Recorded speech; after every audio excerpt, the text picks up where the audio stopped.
दरबारियों के 3 सवाल। बीरबल राजा अकबर के बहुत प्रिय थे। वह अपने बहुत सारे निर्णय बीरबल की चालाकी और बुद्धिमानी के बल पर सभा में लेते थे। यह देखकर कुछ दरबारियों के मन में बीरबल के प्रति घृणा जागृत हो गई। उन दरबारियों ने मिलकर बीरबल को बादशाह अकबर के सामने नीचा दिखाने के लिए एक योजना बनाया। एक दिन भरी सभा में उन दरबारियों ने अकबर के समक्ष कहा कि अगर बीरबल हमारे 3 प्रश्नों का उत्तर दे देंगे तो हम मान जाएंगे कि बीरबल से बुद्धिमान कोई नहीं है।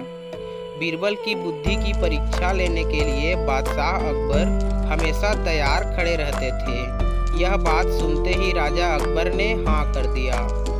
3 प्रश्न कुछ इस प्रकार के थे। पहला प्रश्न, आसमान में कितने तारे हैं? दूसरा प्रश्न, इस धरती का केंद्र कहाँ है?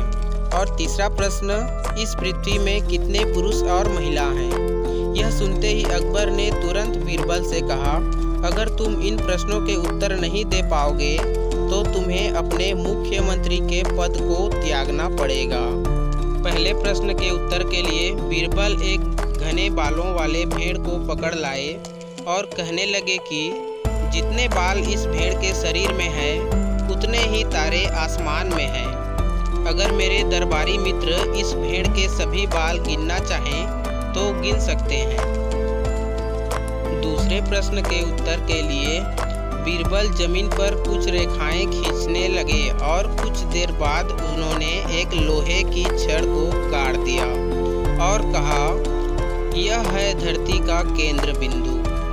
अगर मेरे दरबारी दोस्त मापना चाहते हैं तो स्वयं माप सकते हैं। तीसरे सवाल के उत्तर में बीरबल बोले, वैसे तो यह बताना बहुत ही मुश्किल है कि इस दुनिया में पुरुष कितने हैं और महिलाएं कितनी हैं, क्योंकि इस दुनिया में कुछ ऐसे भी लोग हैं जिनको उस गणना में नहीं जोड़ा जा सकता, जैसे कि हमारे यहाँ दरबारी मित्र हैं। अगर इस प्रकार के लोगों को हम मार डालें तो हमें गणना करने में भी आसानी होगी।